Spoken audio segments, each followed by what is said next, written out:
এক চাষি তার সবজি ক্ষেতে তরমুজ চাষ করেছিল। সেই তরমুজ খাওয়ার জন্য হাতি রোজই যেত সেই তরমুজ খেতে। হাতি যখন একদিন তরমুজ ক্ষেতের দিকে যাচ্ছিল তখন তার একটি শিয়ালের সঙ্গে দেখা হয়। শিয়াল বলল, হাতি মামা, তুমি কোথায় যাবে? আমি তরমুজ খাওয়ার জন্য একটি জায়গায় যাচ্ছি। শিয়াল বলল, তুমি কি আমাকে সেখানে নিয়ে যাবে? চলো তবে, কিন্তু একটি নদী পের হয়ে যেতে হবে। হাতি বলল, আমি তোমাকে আমার পিঠে চাপিয়ে নদী পের করে দেব।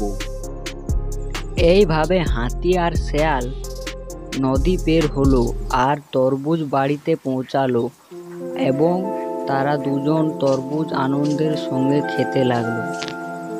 শিয়ালের পেট ছোট ছিল, তাই তাড়াতাড়ি ভরে গেল।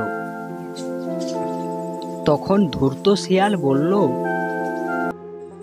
হাতি মামা, আমার এখন হুয়া পাচ্ছে, হুয়া হুয়া বলে চিৎকার করতে ইচ্ছা করছে। তখন হাতি মামা বলল, শিয়াল ভাগনা, আমার পেট তো বড়, তাই এখনো ভরেনি। আমার পেট ভরুক, তারপর তুমি চিৎকার করবে, না হলে চাষি শুনে ফেললে আমাদের রক্ষে থাকবে না, দুজনকেই মেরে পাট করে দেবে। কিন্তু ধূর্ত শিয়াল হাতির কোনো কথাই শুনল না। সে উচ্চ স্বরে বলতে লাগলো, ওয়া ওয়া ওয়াক্কা, হুয়া বলে চিৎকার করতে লাগলো। চাষি সেটা শুনতে পেয়েই শিয়ালকে আর হাতিকে সেইখান থেকে লাঠি পেটা করে তাড়িয়ে দিল। তাই সেদিন হাতিকে আধ পেটা ক্ষুধার্ত অবস্থায় থাকতে হলো। পরের দিন যখন হাতি তরমুজ খেতে গেল তখন শিয়ালও তার সঙ্গে গেল। তারা আগের মতো নদী পের হয়ে তরমুজ বাড়িতে পৌঁছালো। তারপর হাতি বলল, শিয়াল ভাগনা, আজ অন্তত চিৎকার করো না তুমি। এইভাবেই তারা মহা আনন্দে তরমুজ খেতে লাগলো। আবারও সেদিনের মতোই তাড়াতাড়ি শিয়ালের পেট ভরে গেল। হুক্কা হুয়া ওয়া ওয়া বলে চিৎকার করতে লাগলো। আবারও সেদিনের মতো চাষি এসে দুজনকেই লাঠি পেটা করে তাড়িয়ে দিল। হাতি দেখলো শেয়াল খুব চালাক। তখন হাতি বলল, দাঁড়াও শেয়াল, আমিও এবার তোমাকে মজা দেখাচ্ছি।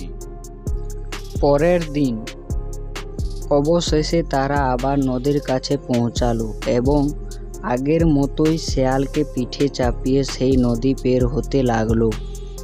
হাতি ভর্তি নদীর মাঝামাঝি গিয়ে বলতে লাগলো, শিয়াল ভাগনা, আমার এখন শুয়া পাচ্ছে, অতএব আমার এখন খুব ঘুম পাচ্ছে।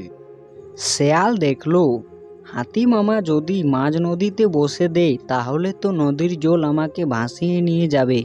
তাই শেয়াল বলল, হাতি মামা, আমাকে নদী পার করে দিয়ে নদীর ওই পারে ডাঙায় গিয়ে তুমি ঘুমাবে।